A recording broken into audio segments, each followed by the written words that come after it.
año 80.000 antes de Cristo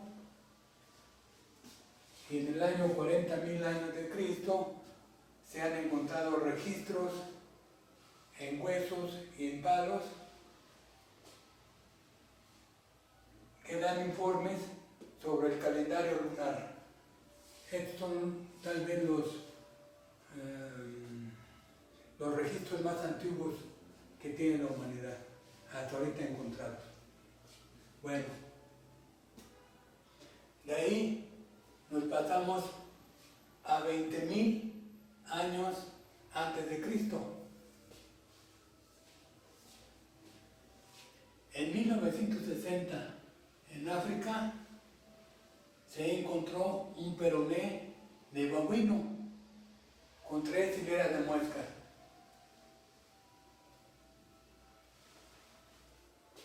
Según los expertos, este es el primer sistema numérico más antiguo que la humanidad ha desarrollado, o que desarrolló en ese momento, 20.000 años antes de Cristo.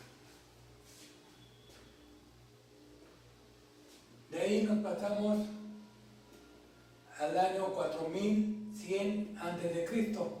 Esto ya era Babilonia. Sumeria fue la primera civilización humana, entonces más o menos como en 6.500, 4.100 años antes de Cristo, ya se contaba con fichas, es decir, ya se conocían muchos números, ya se contaba con fichas y recipientes o bolsitas, ya sea que en una ollita o 2 ollitas ahí echaban las fichas para saber cuántos miembros de la familia tenían o cuántos animalitos tenían en su corral cuando iban a llevarlos a pastorear, tenían que regresar los mismos que salían. Bueno, para cada ficha le tocaba el número 1, a la ficha 2 le tocaba el número 2, 3 fichas, número 3, 4 fichas, número 4, y así sucesivamente. Si tenían un recipiente, una ollita o una bolsa con 10 fichas, otra bolsita con 10 fichas y otra más con 10 fichas, es decir, que tuvieran 3 bolsitas o 3 recipientes con 10 fichas cada uno, pues para ellos era muy fácil sumar 10 más 10 más 10, eran 30, ¿verdad? Y también multiplicar 3 por 10, 3 por 10 eran 30 fichas, eran 3 recipientes y cada recipiente tenía 10 fichas, 3 por 10, 30. Entonces, de forma natural fueron apareciendo las operaciones en las civilizaciones humanas. Esto fue en el año 4100 años antes de Cristo.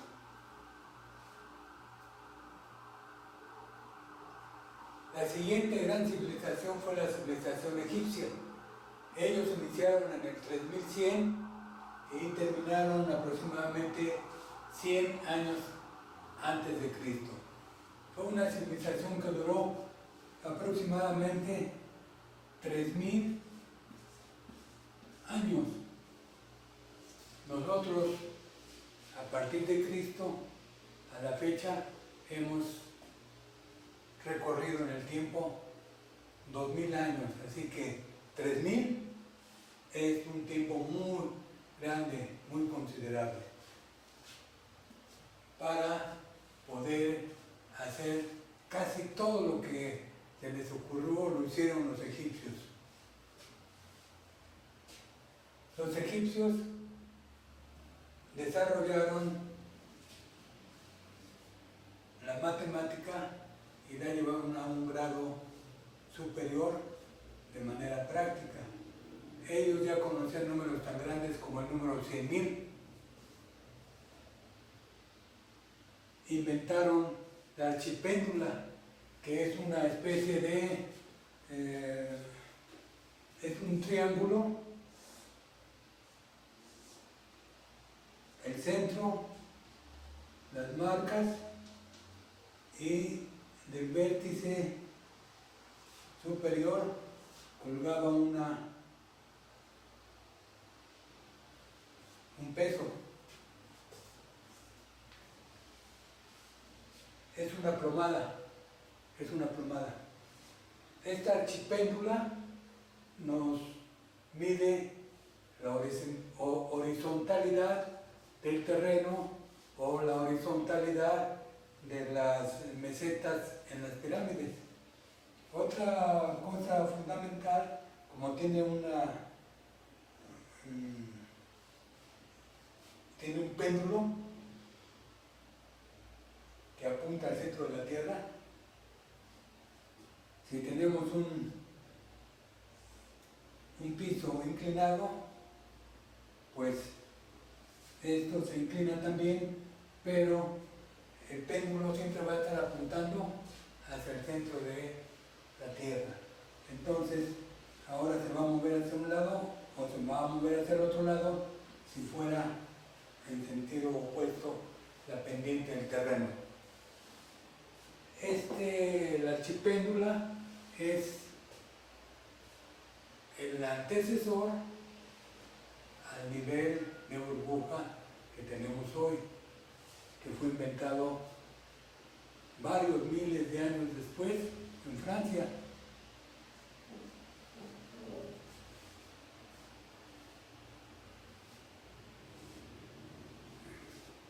El nivel de burbuja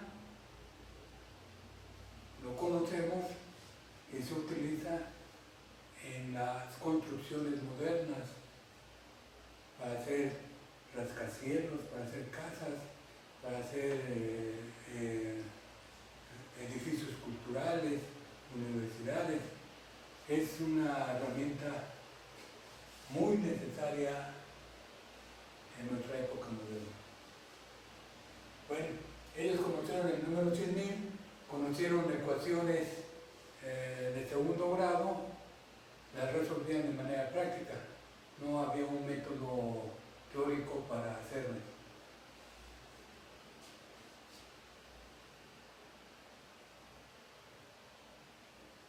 En el año 1927, cerca de Irak, encontraron 50.000 tablillas de arcilla que ya estaban escritas.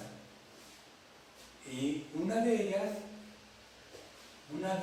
esas tablillas tiene un cuadrado del lado 1 y tiene su diagonal. Esta diagonal tiene en números y medio el siguiente número, 1.41, que es la raíz cuadrada de 2. Esto quiere decir que 1800 años antes de Cristo ya conocían la hipotenusa de este triángulo rectángulo del lado 1 y lado 1.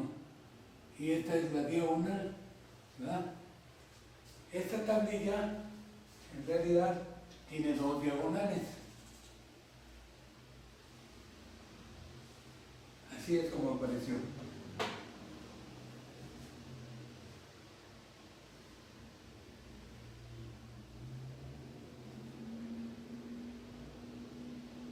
En el año 1850 se encontró el papiro Rin.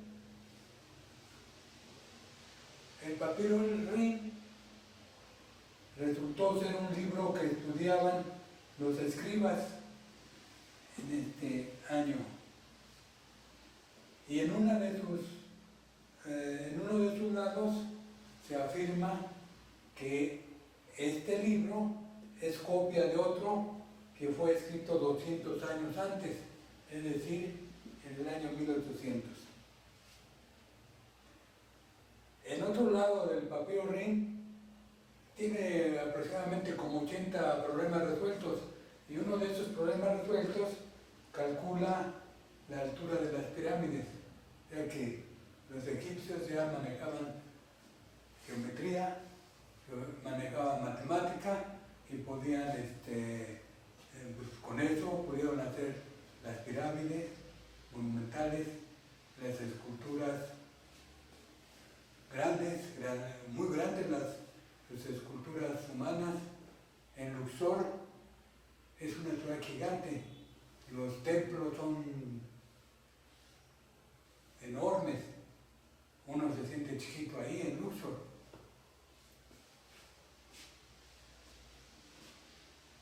Es una ciudad para gigantes.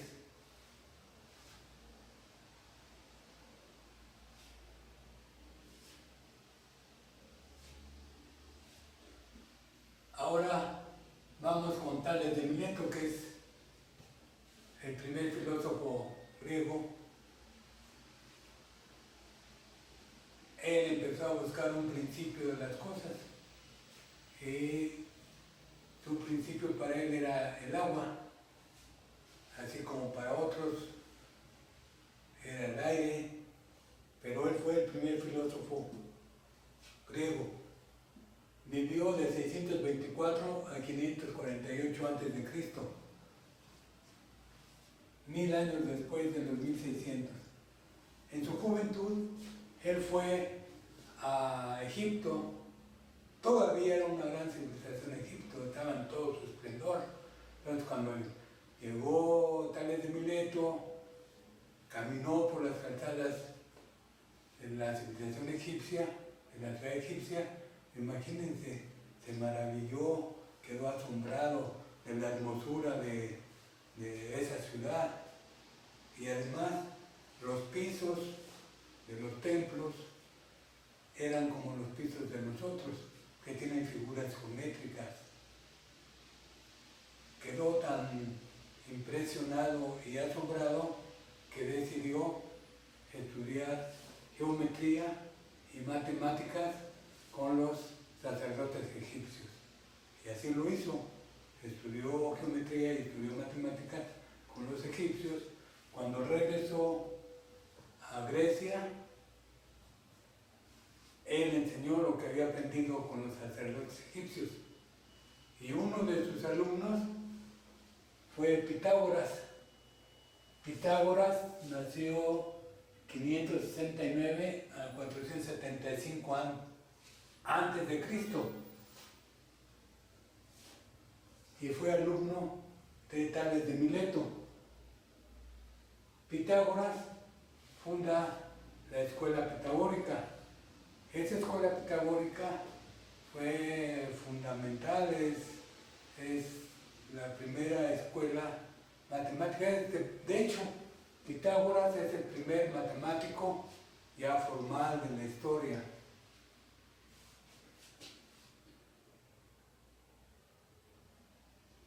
El teorema de Pitágoras, tan famoso que todos conocemos, nos dice que dado un triángulo rectángulo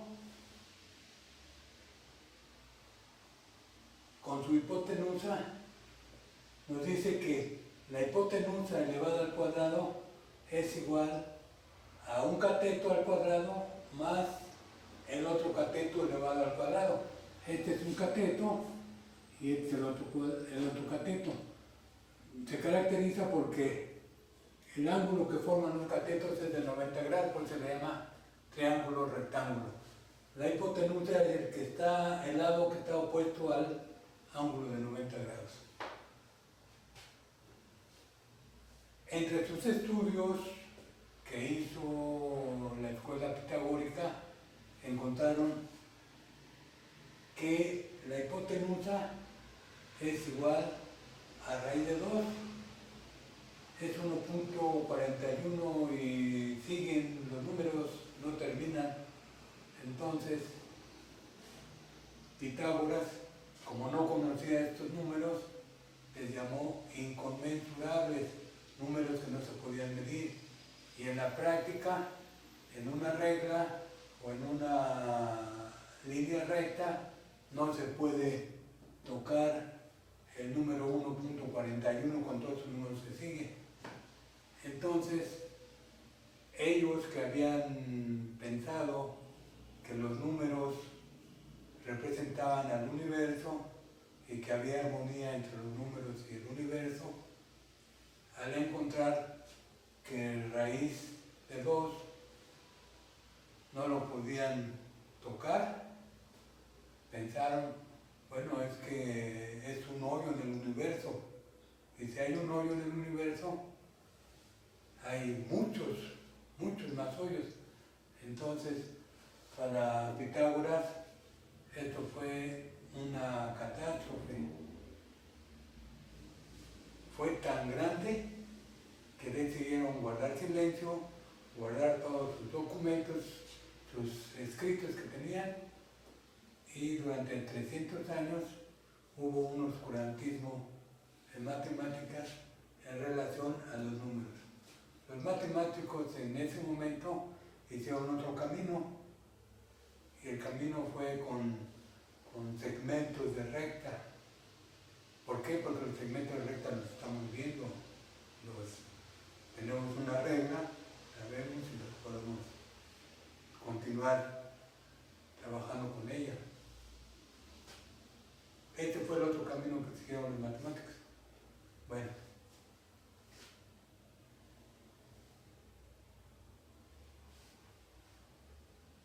Después de Pitágoras viene Euclides. Aquí no lo tengo anotado, pero Euclides es el creador de la geometría, ahora que se llama geometría euclidiana. Él, en su momento, definió un punto, una recta, un plano, un espacio. Y con 5 axiomas desarrolló toda la geometría euclidiana. Échale un vistazo, es una de las teorías más hermosas. Con 5 axiomas y 4 definiciones, el punto, la recta, el plano y el espacio, desarrolla las propiedades de las figuras geométricas, como es el círculo, el cuadrado, el triángulo. En fin, vean la geometría euclidiana. Ahí se puede ver cómo el desarrollo lógico deductivo nos lleva de unos cuantos axiomas, nos lleva a desarrollar toda la teoría euclidiana. Habla de ángulos también. La suma de los ángulos de un cuadrado da 360 grados, la suma de un triángulo da 180 grados, los triángulos pueden ser semejantes, los cuadrados también son semejantes. Bueno, en fin, échale un vistazo. El siguiente matemático después de Euclides es Arquímedes. Él vivió del año 287 al 212 antes de Cristo. Él es el mayor, Arquímedes es el mayor matemático de la antigüedad. Aparte de ser matemático, fue un gran ingeniero. Él inventó y desarrolló la catapulta. También descubrió el principio de flotación. ¿Sí se acuerdan de la leyenda que dice que él estaba tratando de ver si le habían hecho trampa al rey con su corona, porque la mandó construir de puro oro? Entonces él estaba bañándose cuando se le ocurrió cómo podía mostrar que la corona era hecha en oro o estaba adulterada con algún otro material. Este principio que encontró se llama el principio de flotación. Y entonces salió él tan contento de la tina que salió corriendo de su casa, desnudo, y salió gritando: ¡Eureka! ¡Eureka! Esta es una anécdota que espero que todo el mundo lo conozca. También desarrolló en matemáticas el método de exhaustión. El método de exhaustión nos dice cómo con figuras geométricas conocidas y las vamos reduciendo de tal manera que para conocer el área de un objeto, de una figura geométrica curva, como el círculo, él utilizó los triángulos y cada vez, porque él conocía las áreas de los triángulos, cada vez los hacía más chiquitos, pero lo aumentaban los triángulos. Entonces él desarrolló este método de exhaustión 1800 años después. Newton en Inglaterra, más o menos en 1650, 1660, desarrolló el cálculo en base al método de exhaustión de Arquímedes. Bueno, vamos a pasarnos al siguiente gran matemática.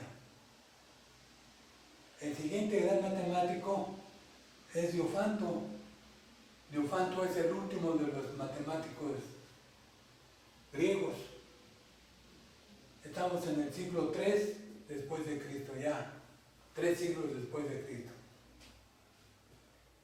Diofanto es considerado el padre del álgebra. Él introdujo x, y y z como las variables en las ecuaciones algebraicas.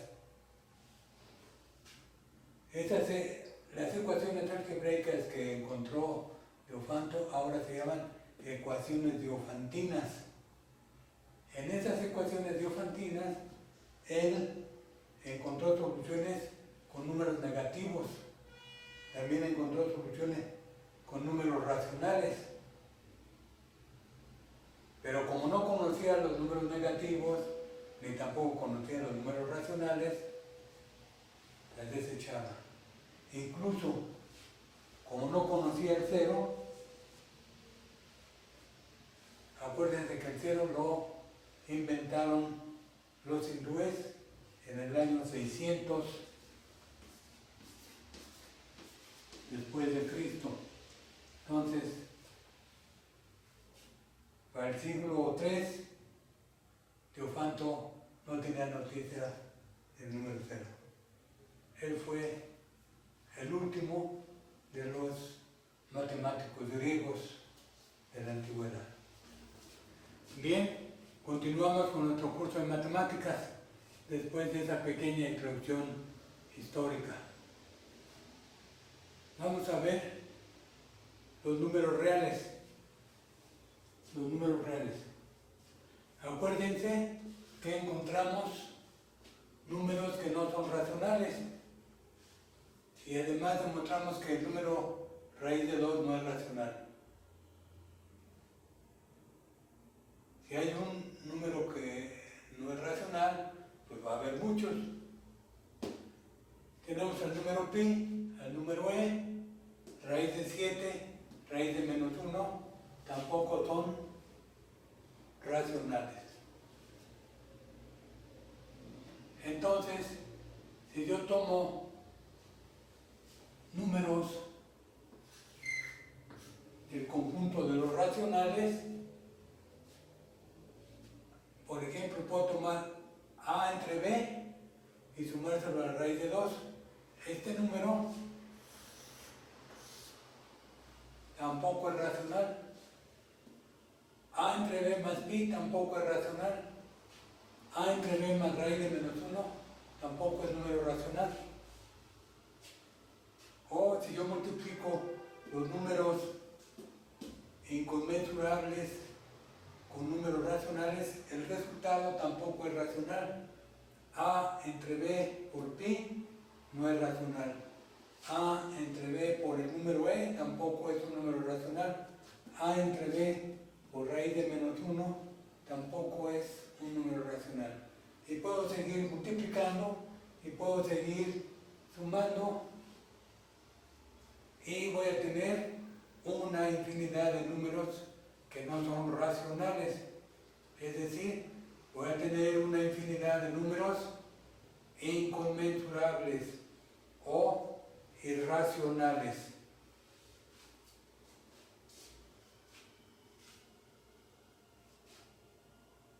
Voy a tener una infinidad de números que no son racionales.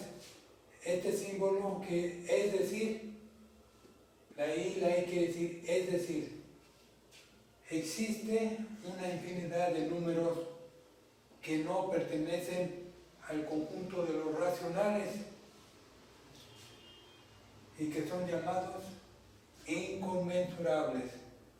Ahora lo que voy a hacer es reunir al conjunto de todos los racionales que ya vimos, incluso ya vimos sus leyes de la suma y de la multiplicación,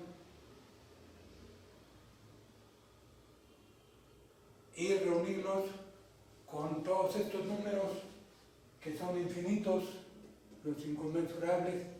Los vamos a reunir en otro conjunto que contenga a los racionales y a los inconmensurables y le vamos a llamar números reales. Reunimos a los números racionales y a los irracionales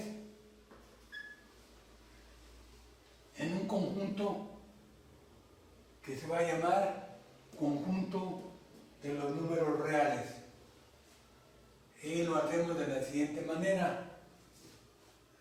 Formamos el conjunto con las llaves, ponemos el 0, ponemos el 1/2 que es racional, el 3/4 que es racional, el 1, el 1/3, el 2, raíz de 2, el número e, y así nos vamos.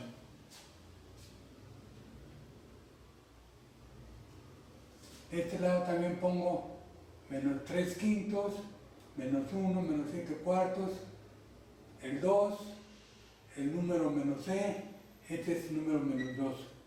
Menos 2, el número menos e, y aquí vas a poner todos los números que son inconmensurables. Aquí hay un número que no es tampoco real ni irracional. Este número que está aquí no pertenece al conjunto de los números reales. Lo vamos a tener que ampliar nuestro sistema numérico a un conjunto más amplio que los reales. Pero ahorita vamos a continuar con el conjunto que acabamos de construir, que es el conjunto de los reales.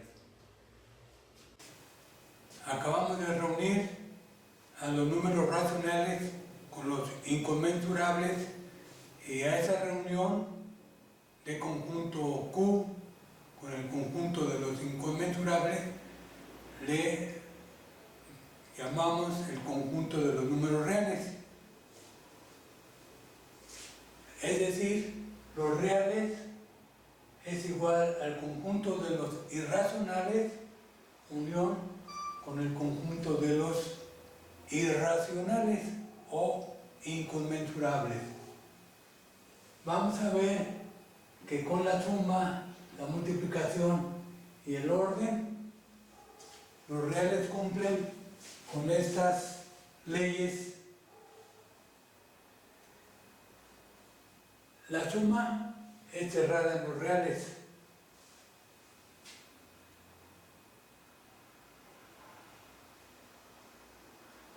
Recordemos que el conjunto de los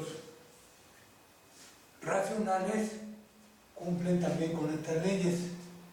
Entonces, si los reales contienen a los racionales, entonces van a cumplir con estas leyes también.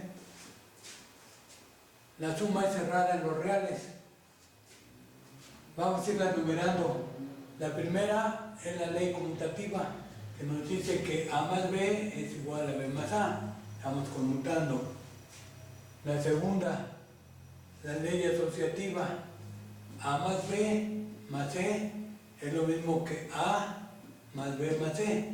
Es decir, primero sumo A más B, el resultado se lo sumo a C. Aquí sumo primero B más C, el resultado se lo sumo a A. El neutro, recordemos que el 0 es el elemento de los enteros y de los racionales. Entonces, 0 más A me da A. Es la ley del neutro de la suma. El inverso, en los enteros y en los racionales existe menos A, tal que si sumamos con A, el resultado nos da 0, que es el neutro de la suma. La multiplicación es cerrada en los reales. La ley número 5 es la conmutativa.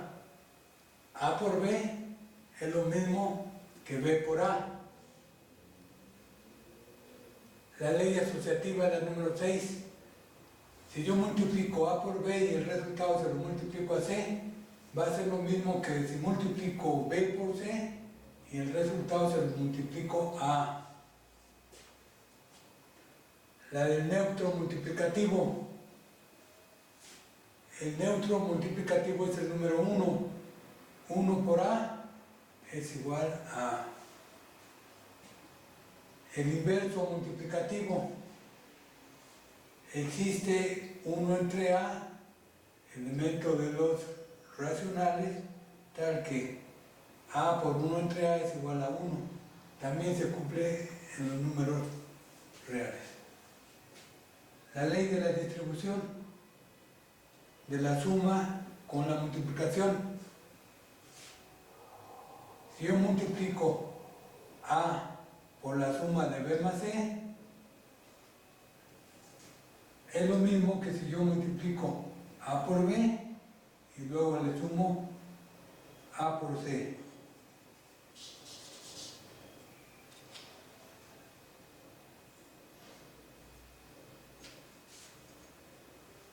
Estas 9 leyes ya vimos que forman un campo en el conjunto de los números racionales. En el campo de los números reales también forman un campo. Perdón, en el conjunto de los números reales también forman un campo con estas 9 leyes. Vámonos al orden en el conjunto de los reales. La ley transitiva, que es válida en el conjunto de los racionales, también es válida en los reales. A es menor que B. Si B es menor que C, entonces A es menor que C, que es lo que está diciendo aquí, A menor que C. La ley de la tricotomía. A menor que B, o A es igual a B, o B es menor que A, para dos números, elementos de los reales. La ley número 12, el orden con la suma. Si A es menor que B, entonces la suma A más C, le sumo a ambos lados de la desigualdad C y tengo que A más C debe ser menor que B más C.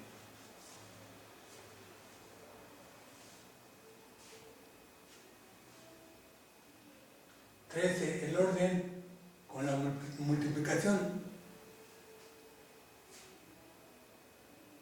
Si A es menor que B, entonces si yo multiplico A por C y B por C, voy a tener lo siguiente. A por C va a ser mayor que B por C si C es menor que 0. Vamos a ver la última ley de los números reales. Con esta última ley se completa las leyes para los números reales.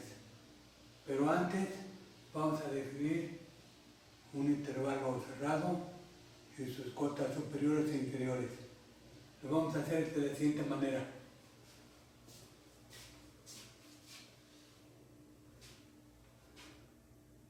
Sean dos números A, B, elementos no reales.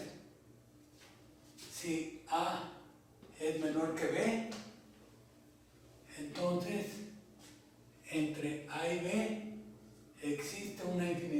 números reales. Esto es parecido a que habíamos encontrado que los números racionales son densos. Acuérdense que también en los números racionales, entre dos números racionales, hay una infinidad de números racionales. Esta es la razón por la cual se dice que los números racionales son densos. Lo mismo pasa con los reales.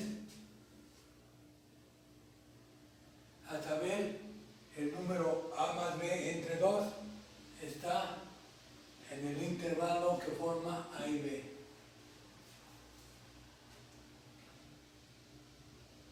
Ahora, hay una infinidad de números entre a y b. Todos esos números que están entre a y b van a formar un intervalo que vamos a denotar a, b y con corchetes cerrados. Significa que este es un intervalo cerrado, a, b. También hay intervalos abiertos, pero ellos se ponen con paréntesis. Más adelante vamos a ver eso. Ahora vamos a definir qué es una cota superior. Sea X el elemento de los reales. X es cota superior del intervalo a, b si b es menor o igual que X. Es decir, yo tengo aquí el intervalo cerrado A y B.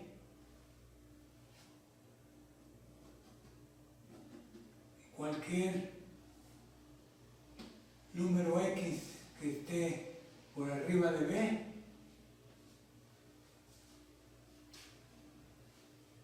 es cota superior del intervalo a, b. Aquí estamos poniendo la condición de que b sea menor o igual que x, ¿verdad?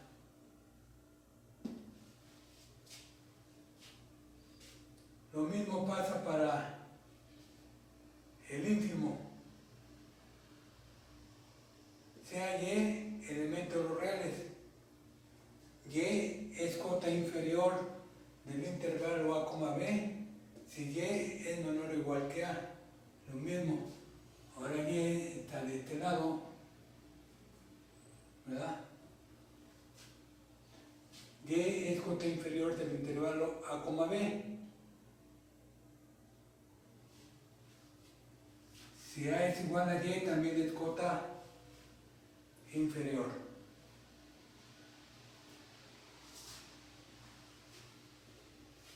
Se dice que el intervalo cerrado a, b está acotado si tiene cota inferior y cota superior.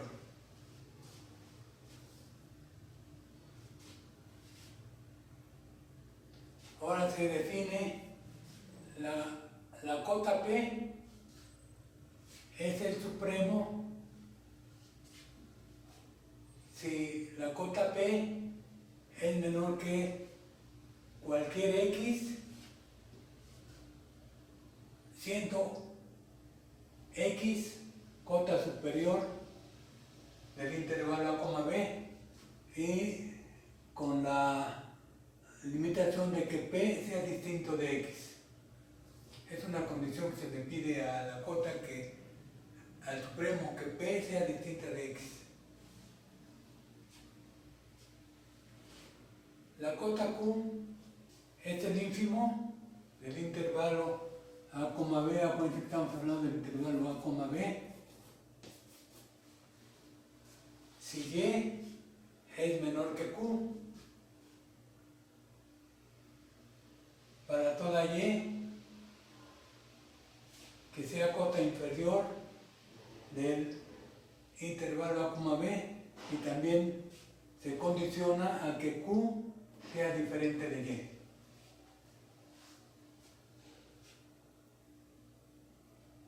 Bueno, ya con estas definiciones se puede dar la última ley de los números reales, es la ley del supremo y del ínfimo. Y dice lo siguiente: sea A, B, intervalo acotado. Entonces existe el supremo y el ínfimo, porque es un intervalo acotado. Con esta ley número 14 que la hemos llamado nosotros, porque acuérdense que hace rato vimos que eran 13 leyes que cumplían los números racionales y a su vez los cumple el conjunto de los reales, el conjunto de los reales. Pero esta última ley no la cumple los números racionales. El conjunto de los números racionales no cumple esta ley, pero los reales sí. Por eso es que con esta ley se completa las leyes de los números reales. Vamos a probar que raíz de 2 es elemento de los reales. Recuerden que raíz de 2 es un número inconmensurable, entonces no se podía tocar. Ahorita vamos a ver si realmente se puede tocar. Es decir, es un elemento de los números reales. Probar que raíz de 2 es elemento de los reales. Quiere decir que sí se puede tocar en caso de que sea elemento de los reales.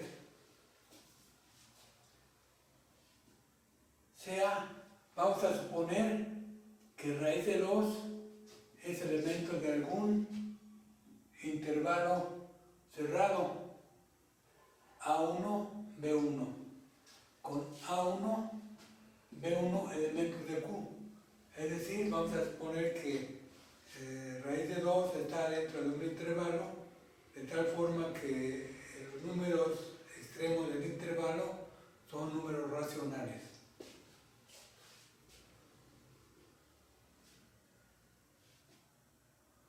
Entonces, si raíz de 2 es elemento de intervalo cerrado A1, B1, esto quiere decir que A1 es menor o igual que raíz de 2, menor o igual que B1. En otras palabras, decimos que raíz de 2 está adentro del intervalo cerrado A1, B1. Estos son los extremos del intervalo A1, B1. Sabemos que los racionales son densos. Esto quiere decir que entre dos números hay una infinidad de números. Entre dos números racionales hay una infinidad de números racionales.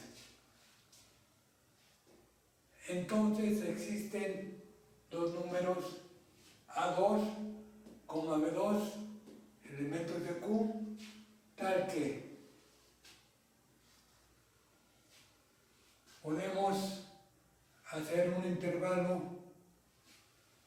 más pequeño que A1, B1, pero adentro de A1, B1, de la siguiente manera: A1 debe ser menor o igual que A2, y A2 debe ser menor o igual que raíz de 2, menor o igual que B2, menor o igual que B1. Es decir, lo que estamos haciendo, tenemos el intervalo A1, B1, y por aquí anda raíz de 2. Entonces, estamos encontrando dos números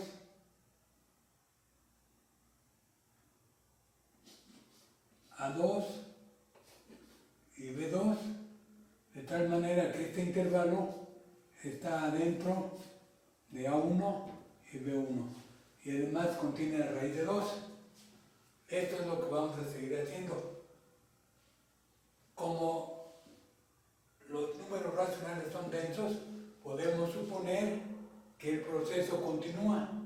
Y así encontramos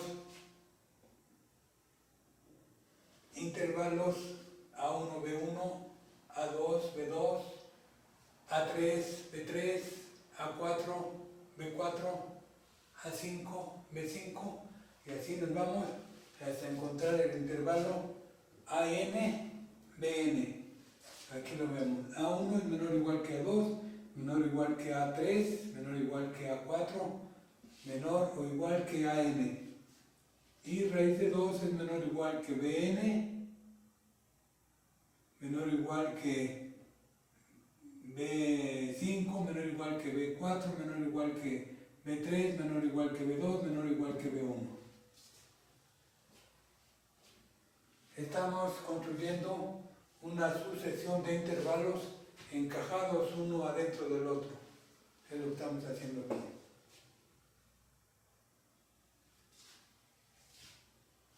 Si podemos hacer esto, entonces existe una SN, sucesión infinita de intervalos AN, BN encajados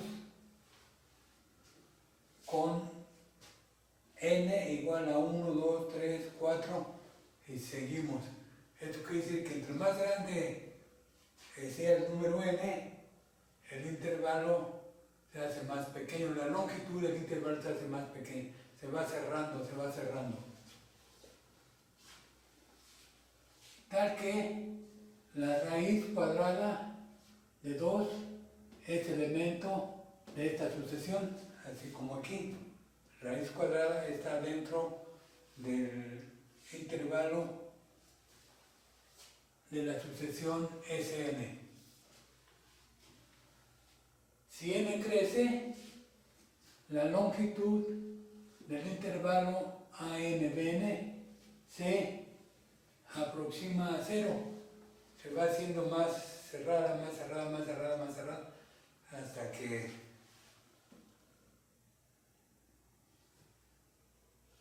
casi lo toca.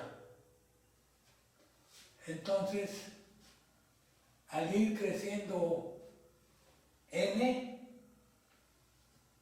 hay una mayor aproximación a raíz de 2.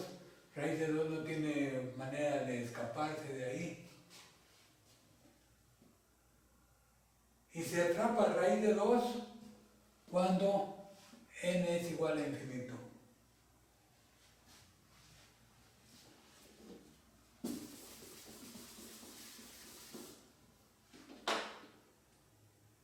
Esto queda probado. Que raíz de 2